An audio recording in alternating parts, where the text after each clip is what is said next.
Folks, joining me now is 2024 GOP presidential candidate, conservative Florida Governor Ron DeSantis. He's also the author of The Courage to Be Free, Florida's Blueprint for America's Revival. Governor, it's great to see you.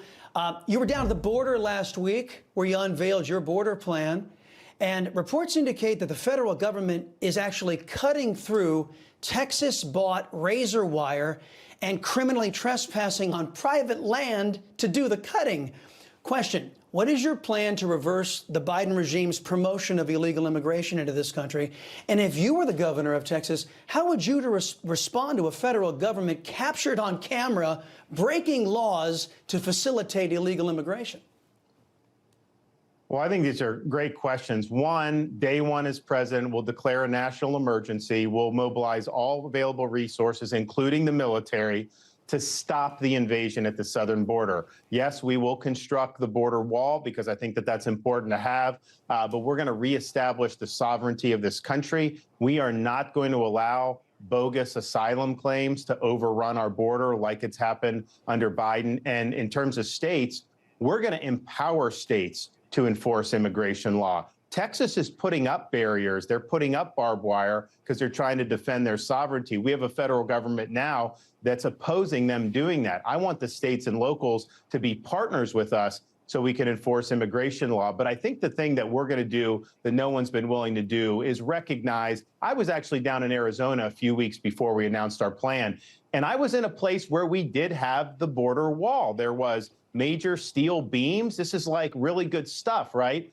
Well, it turns out the cartels will cut through the steel beams, smuggle in product, and our federal government does nothing to stop them. And so what I've said is we're going to have rules of engagement on that border. If the cartels are cutting through our border wall to try to move product, that's going to be the last thing they do because they're going to end up stone cold dead. We are going to use force at the border to be able to defend the American people. And we are going to lean in against the cartels directly, not just in terms of what they're doing on the ground, but also interdicting the precursor chemicals to fentanyl that are being brought in by sea from China into these Mexican ports. So I think it requires an all hands on deck approach. At the end of the day, the thing that I saw down there that was that stuck with me was just the humiliation that as an American, we don't even have control over our own country.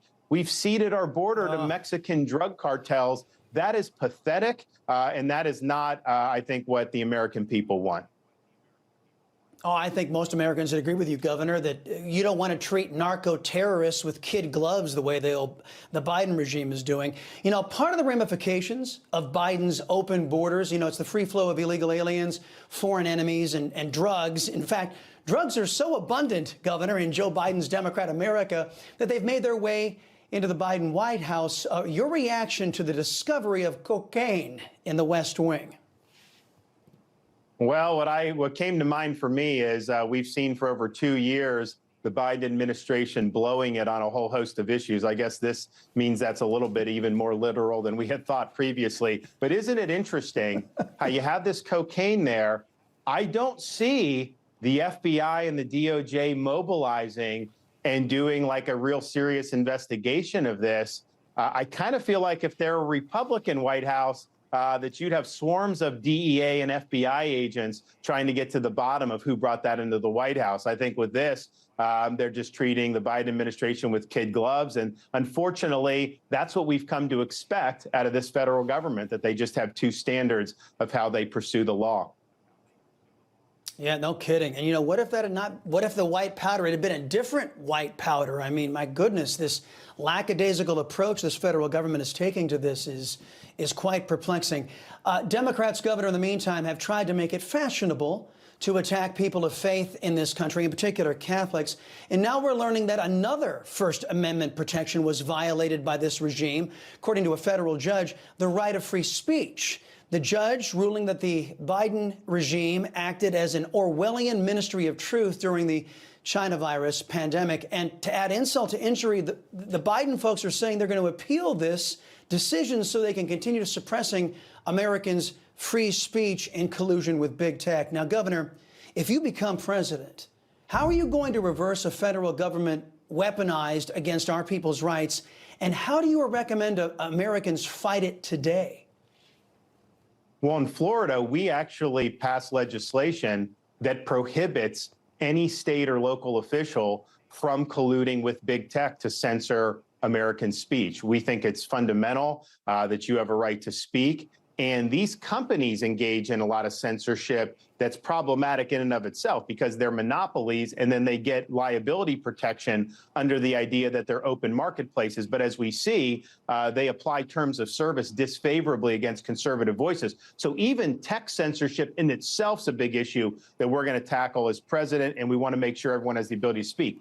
But when federal government colludes to be able to get tech to censor, that is absolutely a violation of the First Amendment. This judge was absolutely right. You can't do indirectly what the First Amendment would forbid you to do directly. So it's a gross abuse of power. We saw it during COVID, where Fauci was basically telling Facebook and these companies, what should be up, what should be down. Remember, early on in COVID, if you spoke out against lockdowns, they'd take your article down. If you spoke out against mask mandates, they'd take it down. They censored stuff that I was doing with really eminent anti-lockdown scientists from Stanford and Harvard and Oxford, talking about how kids need to be able to go to school without wearing masks. Big tech was censoring that, but that was at the direction of the federal government. So I think it was a massive abuse of power. We're going to clean all of that out as president.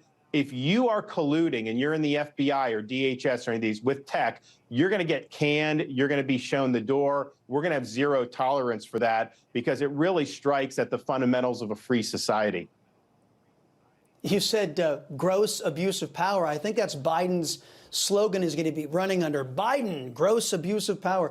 I wanted to get you to weigh in on the latest findings, Governor, in the probe into the Biden family's so-called business dealings. Freedom of Information request has just revealed that a staffer for then Vice President Joe Biden CC'd Hunter Biden on an email about a scheduled call with former Ukrainian President Petro Poroshenko.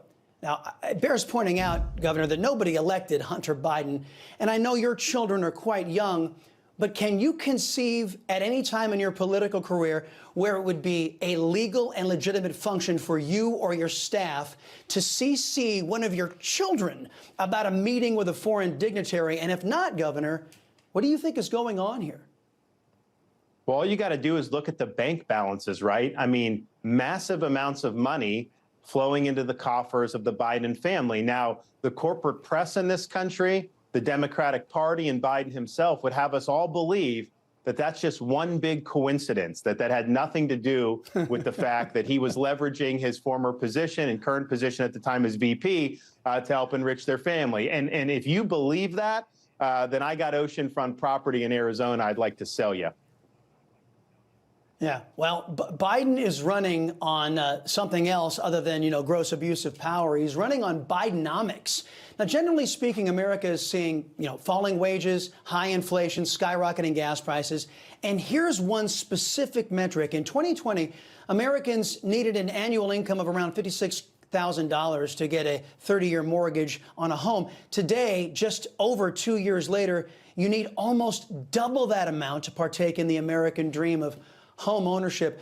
Governor DeSantis, your take on Bidenomics? Bidenomics is very simple.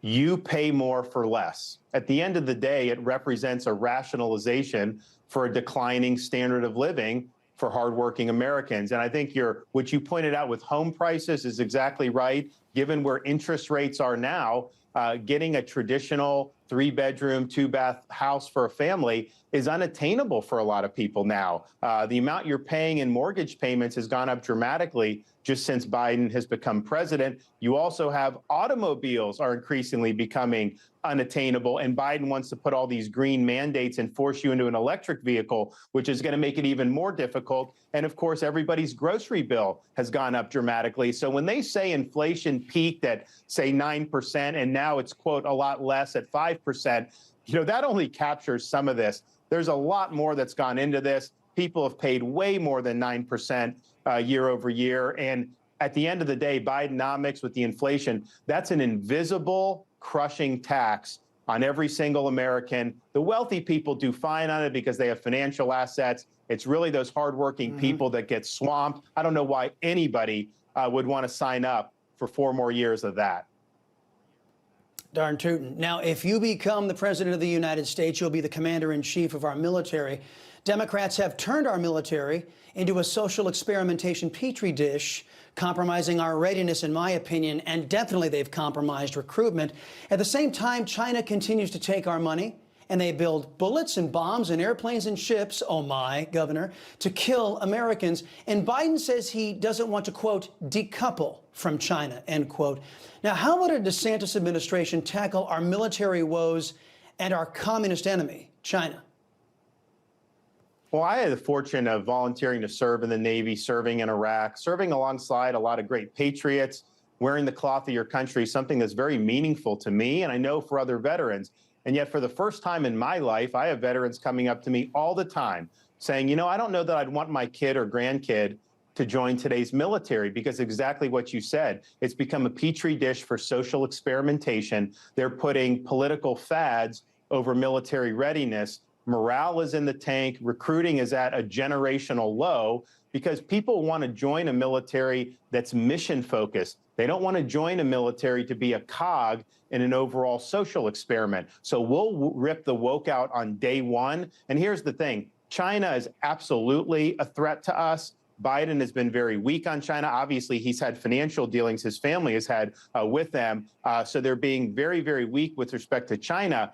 I would like to do more with our military to be able to combat China in the Pacific, because I think we can deter them. However, you can't pour more resources into it until you fix the underlying culture. So that's a day one issue. There's going to be major changes in all the armed services when I become president. I can tell you this, veterans around the country are going to rally to that. And you're going to see people going to be more willing to sign up for the military as a result of getting us focused back to the basics. Governor Ron DeSantis, I want to thank you for your visit today and also to your team. Your team has been incredible in their accessibility, professionalism, and their response, and we'll see you on the campaign trail. We tried to get you at the border and the connection didn't work, so sorry we couldn't get it that day, but I'm glad we were able to get with you. Thank you. Yes, sir.